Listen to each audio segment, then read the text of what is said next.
جورا منگلیف از به‌حوصله پارسالا تجربه گرفته امسال بیشتر پالزی کشت کرده است. او سال نشد ساز، امسال سازه. او سال вообще نشد تربوز قاق شد رفت. وزارت کشاورزی دهقانان را آگاه کرده است که به سبب زیاد کش شدن و حاصل زیاد تربوز و خربوزه ارزان می شود. جورا منگلیف نگران است که خراجات امسالش را نمی پوشاند. نزرال می شود ارزان شود ای 5 نیم. همین 3 گکتار زمین به شما چقدر مبلغ صرف کردید برای گکتارش تا 10,000 سومونی دا 30,000 سومون میرده سیتا.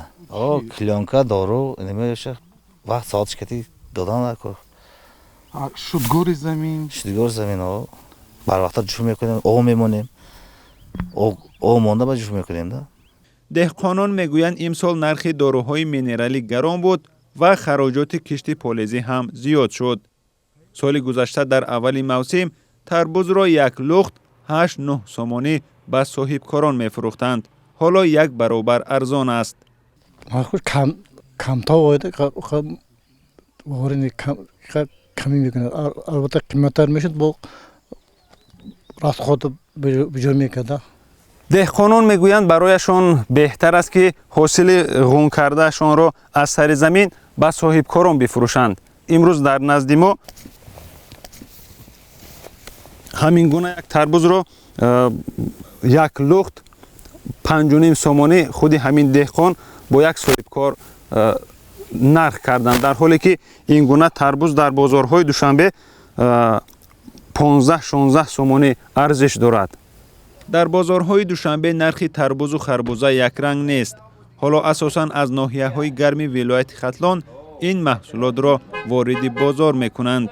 نرخ تربوز از 7 تا 18 سومانی است.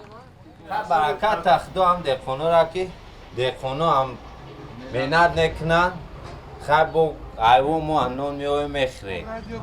با سبب زیاد کشت کردن و هم خوب آمدن باد و هوا هر سال یک محصولات کشاورزی یا از کمچینی گران می شود و یا از زیاد بودن حاصل محصولات ارزان شده و دهقان مفلس می شود. سال گذشته برخی دهقانان ولایت ختلان حاصل پیاز را جمع آوری نکردند که ضرر می بینند. وقتی که در بازارها نرخی بعضا محصولات سایه کشاورزی مثلا سال گذشته پیاز امسال ما دیده استودیم تربوز پست و بلند میشد گویم اگر درستتر راست میاد چون که یک مرحله میگذرد باز نرخ البته تغییر مییابند و این البته ضرورت تنظیم یعنی که دستور برای کشاورزان از طرف وزارت کشاورزی باید باشد که تا چه اندازه کدام محصولات در آینده بازارگیری اون طلبات با اون در کدام حالت خواهد شد. از روی اطلاع وزارت کشاورزی امسال دهقانان در 18,000 گکتار پالزی کشت کردند که نسبت سال گذشته 2,000 گکتار زیاد است.